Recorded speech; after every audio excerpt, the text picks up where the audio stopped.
He left his body to the medical school and was duly opened out for a crowd of students 21 days after his passing. The report is included in my edition of his book.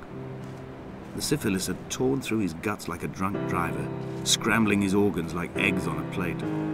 But enough definition remained for a cursory examination, and, as I suspected, they found clear evidence of kidney stones. He's likely to have spent the last years of his life in considerable pain.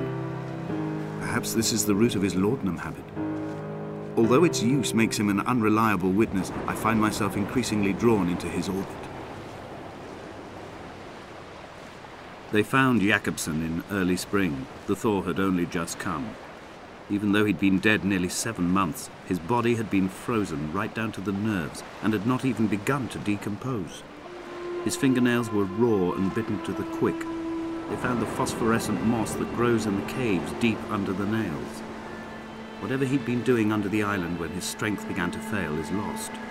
He'd struggled halfway up the cliff again, perhaps in a delirium, perhaps trying to reach the Bothy's fire before curling into a stone and expiring.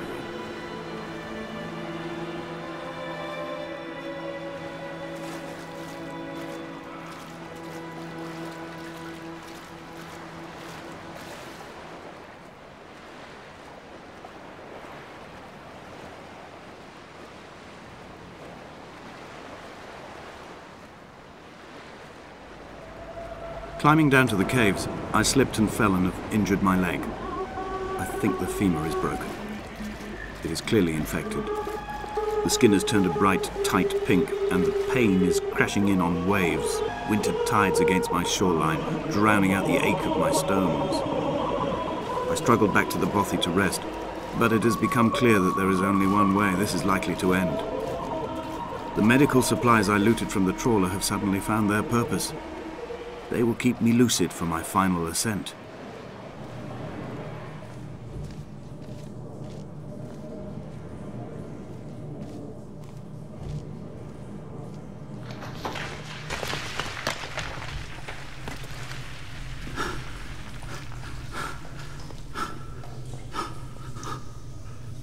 Donnelly did not pass through the caves.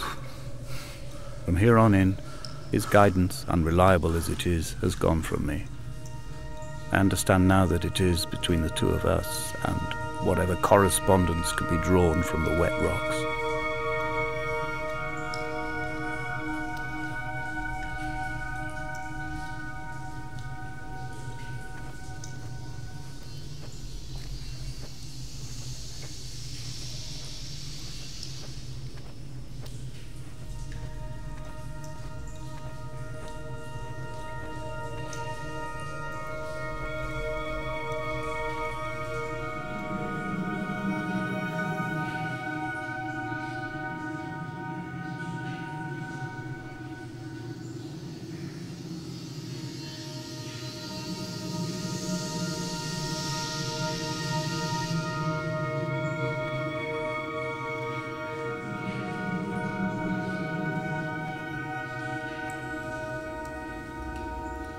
They'd stop the traffic back as far as the Sandford Junction and come up the hard shoulder like radio signals from another star. It took 21 minutes for them to arrive. I watched Paul time it to the second on his watch.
In my final dream, I sat at peace with Jakobsen and watched the moon over the Sandford Junction.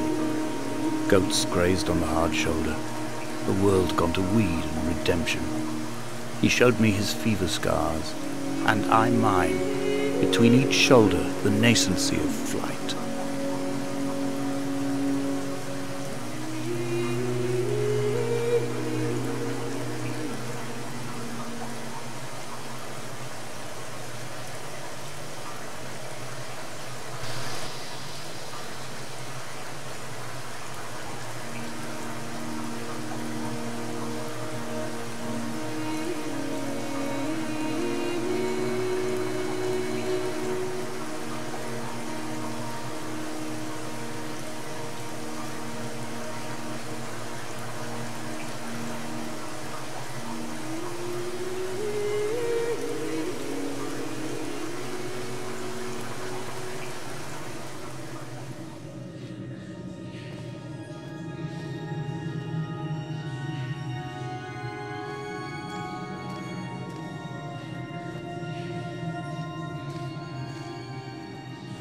This is a drowned man's face, reflected in the moonlit waters.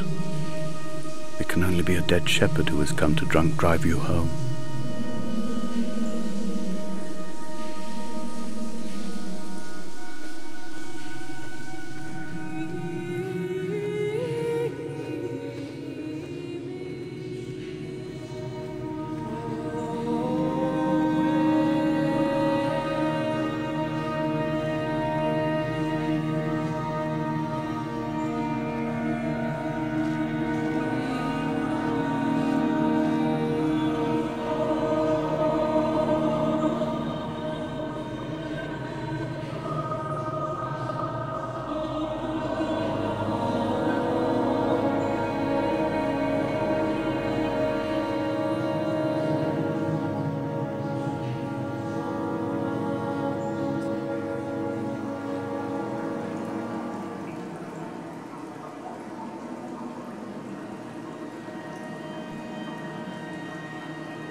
The moon over the Sanford Junction, headlights in your retinas.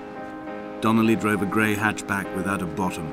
All the creatures of the tarmac rose to sing to him. All manner of symbols crudely scrawled across the cliff face of my unrest. My life reduced to an electrical diagram. All my gulls have taken flight. They will no longer roost on these outcrops. The lure of the moon over the Sanford Junction is too strong.